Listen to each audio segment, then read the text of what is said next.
Hello guys and welcome to How to Socials. In this video I'm going to show you how to turn off replies on Instagram stories. So let's start. First open the Instagram app.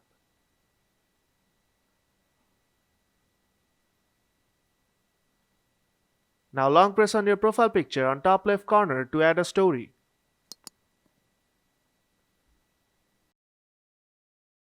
Now tap on the settings icon on top left corner. And here you will see many options to customize your preferences.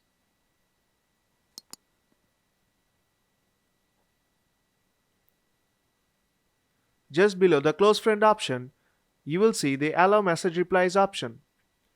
To turn off your story replies, just select off. And from now on, no one will be able to reply to your story.